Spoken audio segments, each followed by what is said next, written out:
नमस्कार, मैं अशोक कुमार पांडे। स्वागत है आपका द क्रेडिबल न्यूज पर। 1 अप्रैल है, जंग को तकरीबन 35 दिन हो गए और जंग वहां पर पहुंची है जहां इजराइल ने कभी सोचा भी नहीं था। गजा में रोते बिलखते बच्चे, रोती बिलखती माओ की एक्टिंग उतारते थे, जो उनके मिमिक्स बनाते थे, मीम्स बनाते थे, तमाशा करते थे। आज हालत यह है कि उनके लोगों की लाशें लौट कर आ रही हैं लेबनान के बॉर्डर से और चारों तरफ चीख पुकार मची है। वीडियो आया है जिसमें एक मां है जिसका जवान बेटा लेबनान के बॉर्डर पर लड़ता हुआ मारा गया है, हिजबुल्लाह का निशाना बना है और वो बुरी तरह से रो रही है, परेशान है कि अब उसका बेटा कहां से लौट के आएगा। एक और वीडियो है जिसमें भाई है, एक छोटा भाई है जिसका बड़ा भाई मारा गया है और वो भी रोते बिलखते हुए कह रहा है कि अब हमारा क्या होगा, तुम्हारे बिना जिंदगी कैसे कटेगी। इन लोगों ने शायद तब खुशी मनाई होगी जब गजा में लोग मर रहे थे। जब ईरान में 150 बच्चियां मरी होंगी तो इनके सीने में जरा सा भी दर्द पैदा नहीं हुआ होगा। आयतुल्लाह खामनेई की शहादत के बाद इन्होंने खुशियां मनाई थी, सड़क पर आकर बिल्कुल एंजॉय कर रहे थे। और आश्चर्यजनक बात नहीं है कि 90% से ज्यादा इजरायली ईरान के साथ जंग के फेवर में थे, चाहते थे कि ईरान के साथ जंग हो। ये वो लोग हैं जिनको नेतन्याहू ने समझा लिया था कि हिजबुल्लाह तो पूरी तरह से खत्म हो गया और अमेरिका हमारे साथ है तो 48 घंटे में ईरान को खत्म कर देंगे, फिर तो हमारी मौज ही मौज होगी। इस तरह के नेता आपको पागल कर देते हैं बड़ी बड़ी बातें करके, लेकिन जमीन पर चीजें वही नहीं होती हैं जो भाषणों में कही जाती हैं। जमीन पर इजराइल के अंदर की तबाही देखकर बहुत साफ समझ में आ रहा है कि क्यों इजराइल में अब जंग के खिलाफ प्रदर्शन हो रहे हैं, लगातार एहतजाज हो रहे हैं और क्यों वहां पर जंग को फेवर करने वालों का नंबर लगातार घटता जा रहा है। क्योंकि दूसरों की तबाही में मजा आ रहा था उन्हें अपनी तबाही अब बर्दाश्त नहीं हो रही है। उनके समझ में नहीं आ रहा है कि उनको तो हमेशा से यह नशा दिया गया था कि इजराइल का कोई कुछ नहीं बिगाड़ सकता, आयरन डोम है, पैट्रियट मिसाइल है, फला है, ढिमका है। और अब हालत यह है कि सारी मिसाइलें खत्म हो चुकी हैं। 80% से ज्यादा ईरानी निशाने सीधे सीधे जाकर निशानों पर लग रहे हैं, मिसाइलें सीधे निशानों पर गिर रही हैं और जबरदस्त तबाही आपको इजराइल के अंदर देखने को मिल रही है। यह तो इनको खैर मनाना चाहिए कि ईरान इनकी तरह बेदिल नहीं है, इनकी तरह पत्थर दिल नहीं है, इसलिए पूरे पूरे ब्लॉक मकानों के गिरते हुए और हजारों सैकड़ों लोग मरते हुए आपको नहीं दिख रहे हैं, क्योंकि ईरान इसमें भरोसा नहीं रखता है। ईरान अभी भी केवल एसेट्स के ऊपर हमला कर रहा है, केवल ऐसी जगहों पर हमला कर रहा है जो आर्मी से, शिनबेट से, मोसाद से या फिर इजराइल की गवर्नमेंट से जुड़ी हुई है। लेकिन ईरान के इस भलमनसाहत का फायदा उठाकर लगातार असैसिनेशन किए हैं इजराइल और अमेरिका की सेनाओं ने, उनके नेताओं को मारा है और इसीलिए अब ईरान ने यह बिल्कुल क्लियर कर दिया है कि असैसिनेशन बर्दाश्त नहीं किए जाएंगे। एक पूरी लिस्ट जारी की है अमेरिका की कंपनियों की, Cisco, HP, Intel, Oracle, MS यानी Microsoft, Apple, Meta, IBM, Dell, Nvidia, Tesla, जी, बोइंग, इसके अलावा भी। और बहुत साफ कहा है कि आई फॉर द आई का मतलब यह है कि आप हमारे एक नेता को मारोगे और हम आपकी एक कंपनी को तबाह कर देंगे। और इजराइल के अंदर कल जो हमले किए गए हैं उसके टेलीकॉम सेक्टर पर भी हमले किए गए हैं। यानी बहुत सीधा सा मामला है कि अब अगर ईरान के नेताओं को मारा जाएगा तो ईरान ने बिल्कुल साफ कर दिया है कि वो सीधे सीधे हमला करेगा इन कंपनियों के हेडक्वार्टर्स पर जो मिडिल ईस्ट में कहीं भी होंगे, चाहे जीसीसी कंट्रीज में हो, चाहे इजराइल में हो, उन पर हमला करेगा और उनको पूरी तरह से तबाह कर देगा। कल जो खबर आई है जिसके बारे में सुबह मैंने थोड़ी बात की थी कि सऊदी अरबिया में एक ऐसे ठिकाने पर हमला किया गया है जहां अमेरिका के सैनिक छुपे हुए थे। बताया जा रहा है कि वहां 200 से ज्यादा सैनिक थे। अब कितने मारे गए हैं ये तो बहुत बाद में पता चलेगा, अमेरिका और इजराइल नंबर सही नहीं देते हैं। लेकिन अगर यह हमला हुआ है, और हमला हुआ है पक्की बात इसलिए है, मैंने आपको बताया था कि सऊदी अरबिया ने बाकायदा एडवाइजरी जारी की कि अमेरिका के जो नागरिक हैं वो छुप के रहें, दब के रहें। जिस मिडिल ईस्ट में अमेरिका के नागरिक मालिकों की तरह घूमते थे वहां उनको छुप के और दब के रहना पड़ रहा है। ये है ईरान का असर। दूसरी तरफ आप देखिए, अमेरिका के साथ आने से मैंने बताया था कि सारे यूरोपीय कंट्रीज ने एक एक करके मना कर दिया। पोलैंड ने कह दिया हम पेट्रियाट नहीं देंगे, ब्रिटेन ने कह दिया, वगैरह वगैरह। कई लोगों की शिकायत होती है कि टीसीएच पे जो वीडियो आ चुके हैं वो यहां क्यों आते हैं। इसलिए आते हैं कि यहां भी अलग से देखने वाले बहुत सारे लोग हैं, नंबर 1।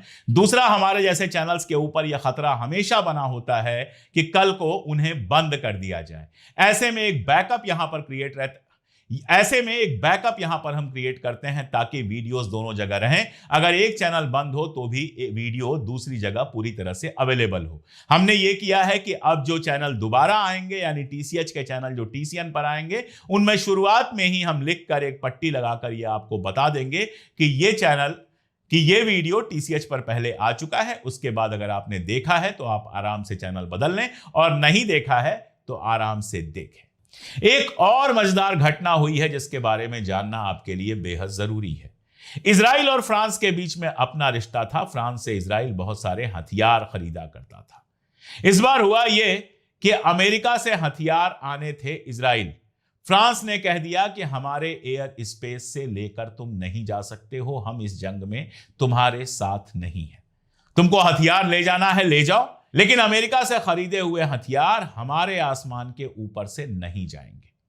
नतीजा यह हुआ, इजराइल को शॉक लगा। इजराइल ने कभी सोचा नहीं था कि यूरोपीय कंट्रीज जो बिल्कुल उसके हिसाब से काम करती थी, उससे इस कदर खफा हो जाएंगी। और यह सबके लिए बड़े आश्चर्य की बात है कि इस जंग में यूरोप की कंट्रीज जिस तरह से खुद को अलग कर रही हैं, ऐसा तो किसी ने सोचा भी नहीं था। तो इजराइल ने बदले में यह कहा कि ठीक है, अब हम आपसे हथियार नहीं खरीदेंगे, मत खरीदो। फ्रांस को हथियार बेचने के लिए मार्केट की कमी नहीं है। हां, इजराइल के पास अब एक ऐसा देश नहीं रहा जिसको वो दोस्त कह सके, और फ्रांस के मैक्रोन ने इस जंग से अपना रिश्ता बिल्कुल अलग कर लिया। इस घटना के बाद इजराइल ने एक और काम किया। फ्रांस के रक्षा मंत्री एलिस रूफो आने वाले थे इजराइल में, उनके आने पर पाबंदी लगा दी। अच्छी बात है, लगा दो पाबंदी। ये तो हो ही रहा है कि सारी दुनिया में तुम अकेले पड़ते जा रहे हो, और जैसे जैसे ये जंगें आगे बढ़ेगी और अकेले पड़ोगे। और उधर ईरान को आप देखिए, रशिया चाइना का जिक्र मैं नहीं करूंगा, बहुत जिक्र हो चुका है। इसके अलावा भी सारी दुनिया में आप देखेंगे उसके लिए समर्थन लगातार बढ़ता जा रहा है। मेरा इनबॉक्स भरा हुआ है ऐसे लोगों के मेल से, आप लोगों के मेल से, जो चाहते हैं कि मैं बताऊं आपको कि आपने ईरान के लिए क्या दिया है। कश्मीर से लेकर पूरे भारत में किसी ने अपने कान की बाली दे दी, किसी ने जमीन बेच कर दे दी, किसी ने गाड़ी बेच कर दे दिया, किसी ने पैसे दे दिए। सब पहुंच रहे हैं ईरान की एम्बेसी में या ईरान कल्चरल हाउस में। हमने भी दवाएं पहुंचाई थी और फिर दवाएं पहुंचाएंगे। कितने लोग मुझसे पूछ चुके हैं कि पैसे और चीजें कहां पहुंचाई जा सकती हैं। जो दिल्ली में है उनसे मैं कहता हूं कि आप सीधे ईरान कल्चरल हाउस जाइए, उनसे कहिए कि हम ईरान की मदद करना चाहते हैं। वो आपका पैसा या जो कुछ भी आप देना चाहते हैं उसको बड़ी इज्जत और बड़े एहतराम के साथ एक्सेप्ट करेंगे। न केवल शिया और सुन्नी मुसलमान बल्कि हिंदू बड़ी संख्या में, सिख बड़ी संख्या में वहां जाकर ईरान का समर्थन दे रहे हैं। यह तो हमारे हिंदुस्तान की हालत है। इसके अलावा भी दुनिया भर में ईरान के समर्थन में लोग खड़े हो रहे हैं। दुनिया भर में लोग यह कह रहे हैं कि ईरान हक के रास्ते पर है। अगल बगल की अगर बात करूं तो सीरिया में एक बड़ा जुलूस निकला ईरान के हक में, जो अहमद अल शरा के लिए बड़ा सरदर्द बन सकता है। इजराइल और अमेरिका का गुलाम अहमद अल शरा, उसके लिए यह बड़ा सरदर्द बन सकता है कि सीरिया के अंदर प्रो ईरान एक्टिविटीज होने लगी हैं, प्रो ईरान संगठन बनने लगे हैं।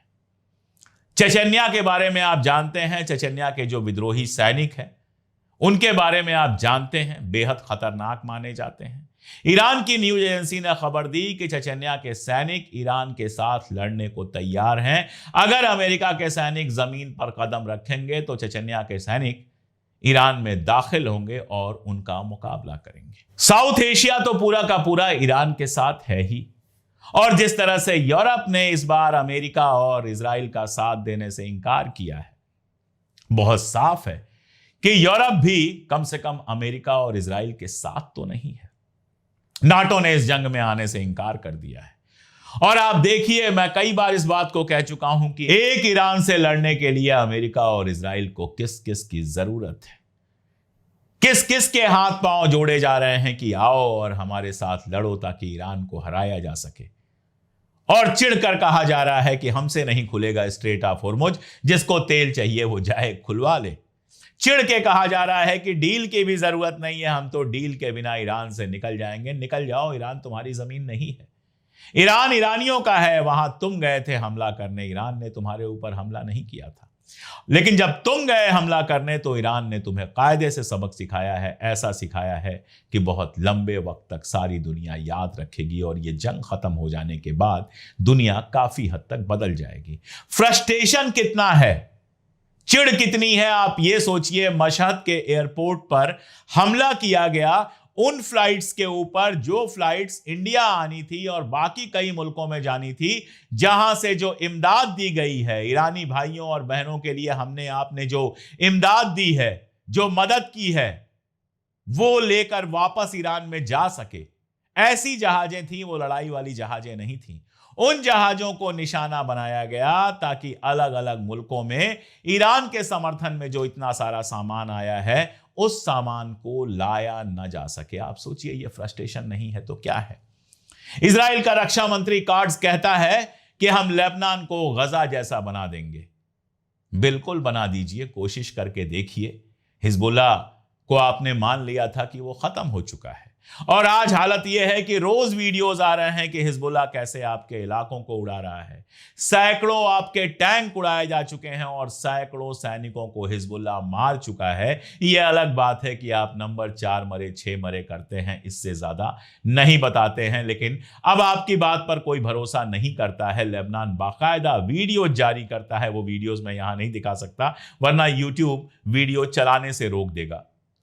तो लगातार ये चीजें आप डायलॉग में जिस तरह से बोलते हैं, हम गजा बना देंगे, यानी बच्चों को मारना, औरतों को मारना, घर गिराना, यह आपके शौक में शामिल हो चुका है, यह आपकी बीमारी में शामिल हो चुका है। अभी तक जिन मुल्कों का आपने मुकाबला किया, मुल्कों का क्या मुकाबला किया, बेसिकली गजा में किया। उनके पास एयर डिफेंस नहीं था, उनके पास उस तरह की आर्मी नहीं थी, उनके पास उस तरह का सपोर्ट नहीं था। लेकिन ईरान गजा नहीं है, यहां तक कि हिजबुल्लाह भी गजा नहीं है। आप जितना करेंगे उतना आपको भी झेलना पड़ेगा। अगर एक लिमिट क्रॉस होगी तो हम देखेंगे आपके भी तबाह घर, हम देखेंगे आपके शहरों को भी जमींदोज होते। ये पागलपन अगर आप जारी रखेंगे तो यकीन जानिए एक दिन इजराइल का वजूद मिट जाएगा। कल मैं एक प्रोग्राम देख रहा था, चाइना के एक बड़े अधिकारी बैठे हुए थे, उनसे किसी ने पूछा कि इजराइल ने अगर न्यूक्लियर बम चलाया ईरान के ऊपर तो क्या होगा। उन्होंने पूरी ताकत से कहा कि ऐसी हालत में इजराइल एक मुल्क रह ही नहीं जाएगा, एक मुल्क के रूप में इजराइल का वजूद हमेशा हमेशा के लिए खत्म हो जाएगा। तो जो लोग दिमाग में ये लिए बैठे हैं कि इजराइल या अमेरिका ईरान पर न्यूक्लियर बम चला सकते हैं, वो ये भूल जाते हैं कि न्यूक्लियर बम रशिया के पास भी है, चाइना के पास भी है, नॉर्थ कोरिया के पास भी है और कौन जाने ईरान के पास भी हो। इस बात की गारंटी तो कोई नहीं ले सकता कि ईरान के पास अब न्यूक्लियर बम नहीं है। 1 महीने हो गए जंग शुरू हुए, कौन जाने इस खतरे का अंदाजा लगाते हुए ईरान ने न्यूक्लियर बम बना ही लिया हो तो जो होगा वो सारी दुनिया देखेगी, वो तबाही सारी दुनिया देखेगी। जो बड़े बड़े शोरूम बने हुए हैं अरब मुल्कों के, वो भी उसका परिणाम झेलेंगे। इजराइल की जनता भी झेलेगी, ईरान की जनता तो झेलने के लिए तैयार है। मैं आपको एक वीडियो दिखाता हूं एक ईरानी औरत का। यह तुर्की में रहती थी, तुर्की में रहती थी और वहां मॉडलिंग करती थी।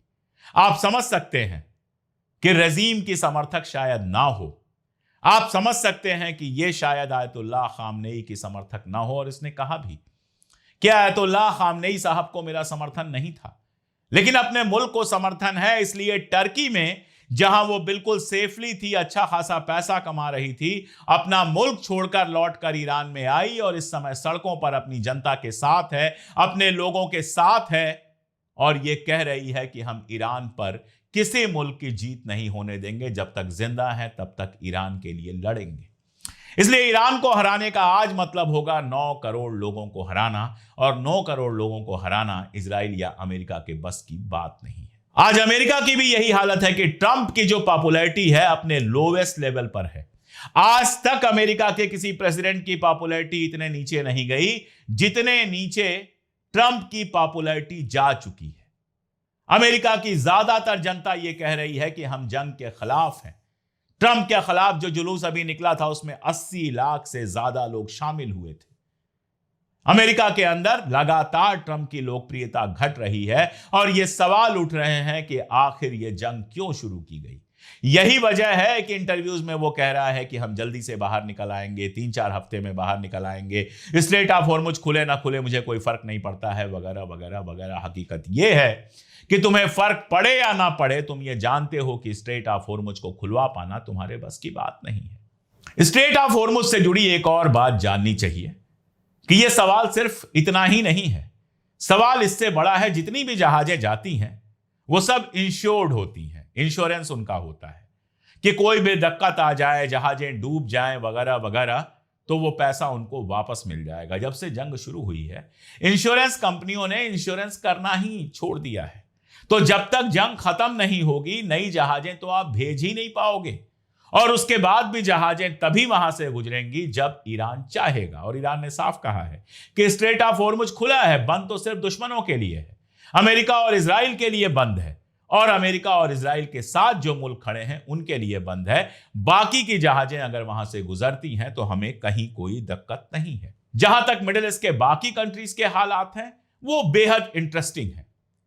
यूएई मैंने बताया था कि उसने अपने मुल्क में ईरानी नागरिकों पर बैन लगा दिया है। ईरानी नागरिक अब उसके मुल्क में ना रह सकते हैं ना आ सकते हैं। तो एक खास तरह का टेंशन तो क्रिएट हुआ है। कुवैत से कल मिसाइलें चली हैं सीधे ईरान के ऊपर, तो अब कुवैत यह नहीं कह सकता कि हमारी जमीन का इस्तेमाल नहीं हुआ है। सऊदी अरबिया के बारे में मैंने आपको बताया। एक मजेदार बात मैंने कल शायद आपको बताई थी कि एक लेटर जारी किया, एक बयान जारी किया सारी जीसीसी कंट्रीज ने कि अल अक्सा मस्जिद को जिस तरह से बंद रखा गया है वो गलत है, और इस पर इजराइल की मजम्मत की। इसके बाद एक और घटना हुई है। इजराइल के प्राइम मिनिस्टर नेतन्याहू जॉर्डन के शाह से मिलना चाहते थे। जॉर्डन के शाह ने इस बिना पर इंकार कर दिया कि अल अक्सा जब तक बंद है तब तक हम इजराइल से कोई मुलाकात नहीं करेंगे। यह तो सामने की बात है, 32 दिनों से अल अक्सा बंद है और अब जाके इनके बयान आ रहे हैं। लेकिन असली बात क्या है? जॉर्डन के शाह जानते हैं कि इस समय इजराइल के साथ दिखना मतलब सीधे ईरान की दुश्मनी और ज्यादा लेना, और उसके बाद यह होगा कि ईरान जॉर्डन को लगातार और निशाना बनाएगा।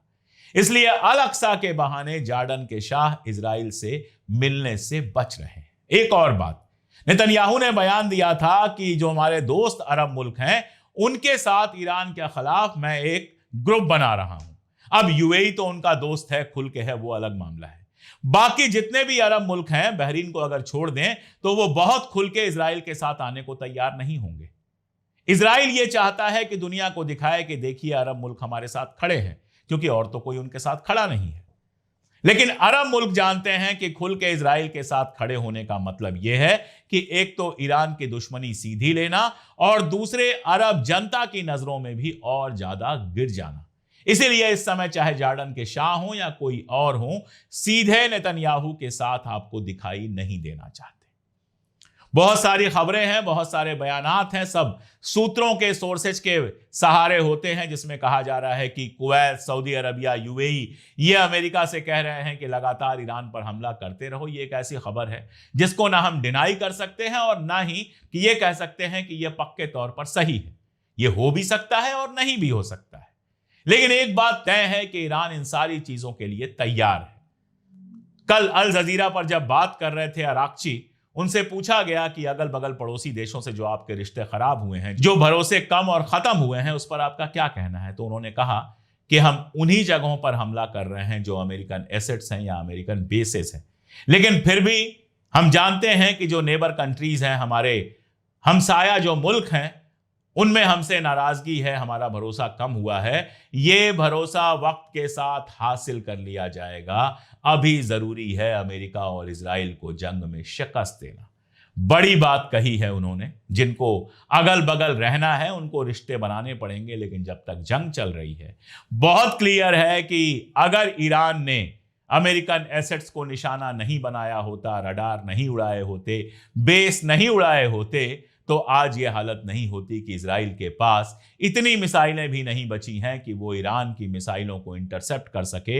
हूथी, हिजबुल्लाह, ईरान तीनों मिलकर जब इजराइल पर हमला कर रहे हैं तो जबरदस्त तबाही और बर्बादी की तस्वीरें आ रही हैं और साफ दिखाई दे रहा है कि ट्रंप इस जंग से पीछे हटने की स्कीम बना रहे हैं, योजना बना रहे हैं, बहाना ढूंढ रहे हैं कि कोई बहाना निकले और हम ईरान से बाहर निकले। हालांकि जब वो ये कहता है तो ये भी दिमाग में रखना चाहिए कि ये एक साजिश हो सकती है बड़े हमले की, लेकिन ये तो तय है कि चाहे साजिश है या हकीकत है, दोनों हाल के लिए ईरान पूरी तरह से तैयार है और ये लड़ाई जितनी लंबी चलेगी इजराइल में तबाही उतनी ज्यादा बढ़ती चली जाएगी। आपको क्या लगता है कमेंट में जरूर बताइएगा। जुड़े रहिए हमारे साथ। आज के लिए इतना ही, बहुत शुक्रिया।